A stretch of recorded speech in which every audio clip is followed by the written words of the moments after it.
Ya, Bismillah. Assalamualaikum warahmatullahi wabarakatuh. Waalaikumsalam warahmatullahi wabarakatuh. Oke, pada siang hari ini kami dari kelompok 1 akan berdiskusi tentang transmisi otomatis bagian reverse transmission. Yang pertama kita akan berdiskusi tentang power flow-nya, power flow dari reverse transmission di transmisi otomatis yang akan dijelaskan pertama oleh Ranu.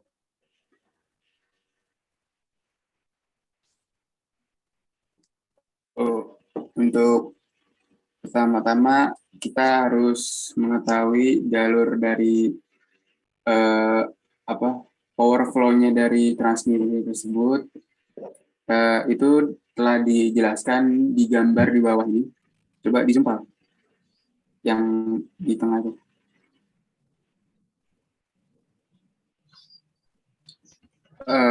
Mula-mula input akan disalurkan melalui tiang warna biru ini. Lalu nanti sanggir akan dikonekkan dengan cara nanti C2 nyala, nanti sanggir akan connect, kemudian powernya akan diteruskan oleh sanggir ke planetary gear sebelah kiri. Kemudian saat B3 nyala akan mengakibatkan carrier sebelah kiri akan berhenti dan menyebabkan planetary gear ikut berhenti pula. Momen ini juga akan menyebabkan putaran perbedaan antara sun gear dan ring gear.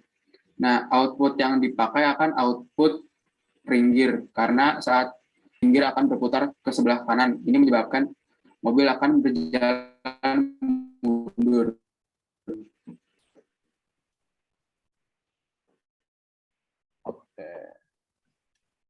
Ya, jadi sesuai dengan tabel dari shift lever position ini bisa diketahui ya, ketika shift lever berada posisi R, yang bekerja yaitu adalah direct clutch dari C2 dan reverse brake dari B3, sehingga B3 ini menahan carrier dan C2 ini menyambungkan dari input ke sun gear.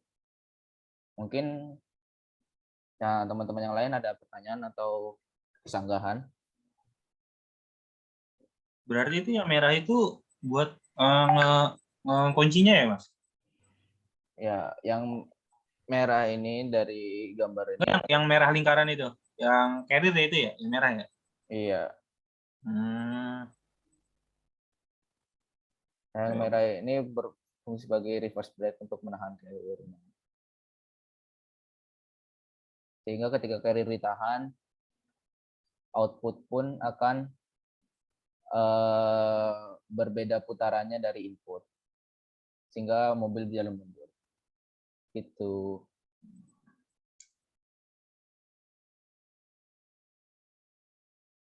Oke. Mungkin segini dari yang bagian pertama, reverse. Bang, itu C1 itu apa? C1 ini clutch juga yang menghubungkan, tapi kayaknya ini untuk menghubungkan. Bantu ngejawab nih. Buat C1 itu forward clutch. Itu jadi buat ngonekin si shaft sama planetary gear bagian depannya gitu. Oh, bagian kanan. Oh ya ya. Untuk ngonekin planetary gear yang bagian kanannya ya, Mas? Iya. Oke. Mungkin ada lagi yang mau berdiskusi? Dan bisa dilanjut. Oke. Berikutnya dilanjut ke gear ratio dari planetary gear.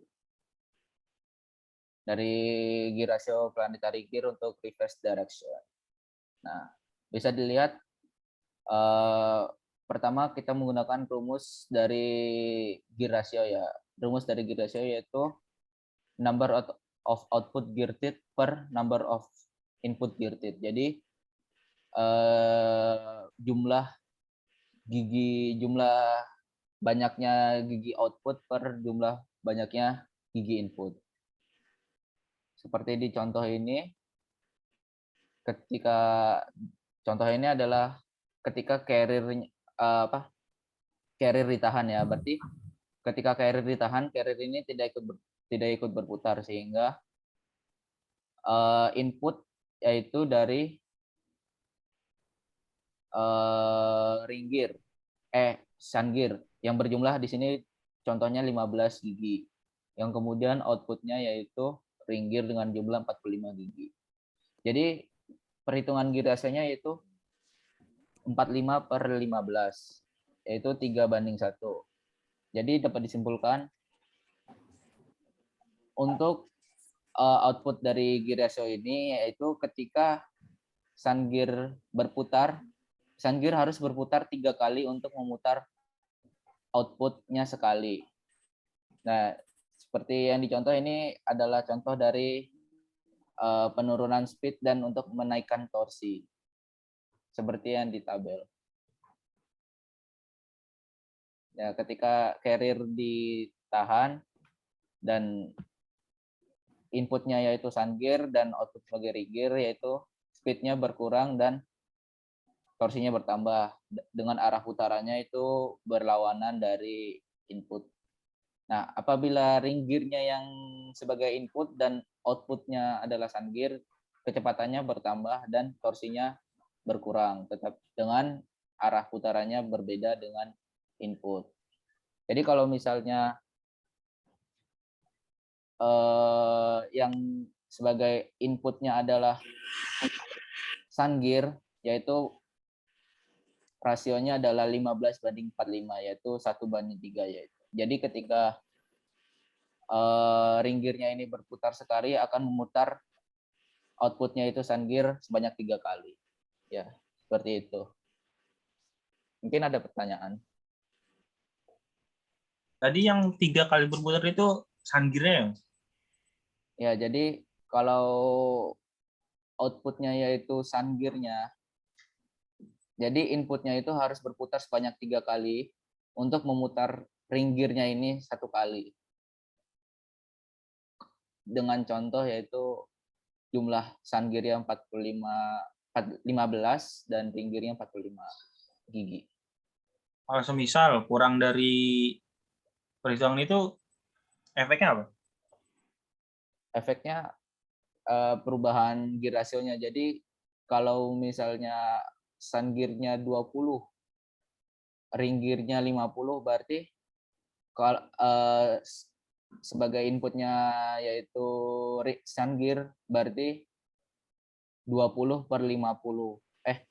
50/20, yaitu 5/2. Nggak tuntas motornya.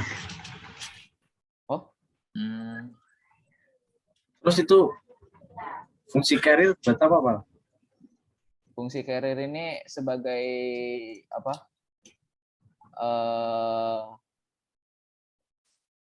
Yang membuat perubahan arah. Jadi kalau misalnya ini carrier ikut berputar, input dan outputnya akan berputar searah sama arahnya. Jadi kalau kita carrier diputar, ketika ini carrier berputar ke kanan, otomatis kalau carrier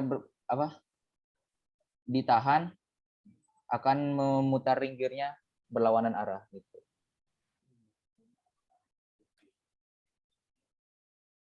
Ya seperti itulah.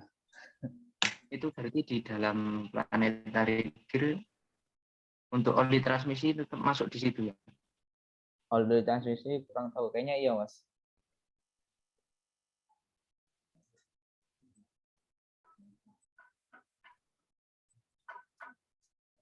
Ada lagi?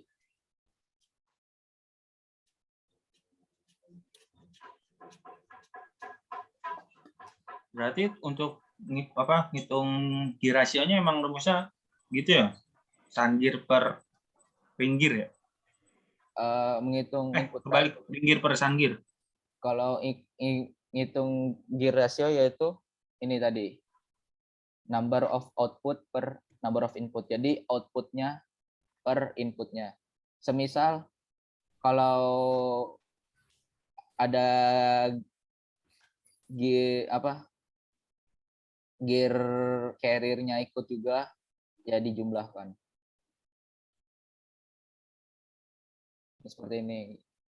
Misalnya jumlah carrier-nya ada 54 dan inputnya tergantung input dan outputnya.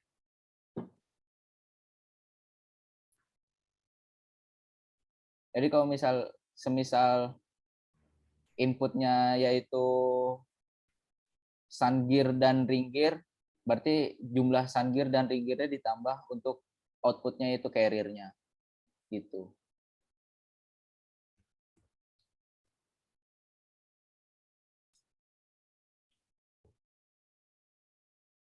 Ya, ada lagi?